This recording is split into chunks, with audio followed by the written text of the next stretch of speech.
મિત્રો નમસ્કાર, જય માતાજી. મેં અર્જુન ઠાકોર. મિત્રો મારું કેવું એવું છે, બધા ભાઈઓને મોટા ને નાનો જે સમાજમાં વ્યસન કરતા હોય તો ઘણા લોકો મારે બારે મને એવું કહેતા હોય કે અર્જુનભાઈ તમે પોતે કહો છો કે વ્યસન છોડો, તમારા ભાઈ, તમારા કાકા કુટુંબ, તમારા ભતીજા બધા વ્યસન કરતા હોય એમને તમે કાંઈ કહેતા નથી.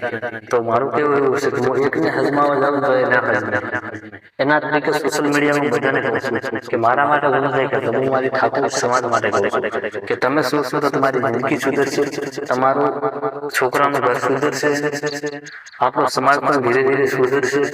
બધી સમાજમાં એકતા રાખી તો જો મારા ભાઈઓ છે, મારા કાકા વડીલમાં છે, મારા નજીકમાં છે, એ સાંભળે છે, એને હું કહું એ કરતાં સાંભળીને છોડે તો બહુ સારું.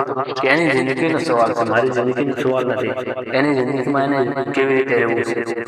અત્યારે બંધોણી થઈ જશે તો જેના બૈરા છોકરાઓને શું ખવડાવશે, પછી બદનામ બરબાદ થશે, ત્યાં ત્યાં ખટો પડશે તો શું સારું લાગશે.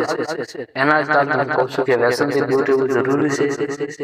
ભણતર અપનાવો, શિક્ષણ અપનાવો, સ્કૂલે મેળવો, સાંજ સવારે સ્કૂલે એને ટાઈમસર મેળવો. તમે જે ભણાવો જે ભણે છે ભણવામાં ધ્યાન આપે છે અને આગળ ભણવાની કોશિશ કરો. તો જય માતાજી. આ આપણી આ એટલું જ છે.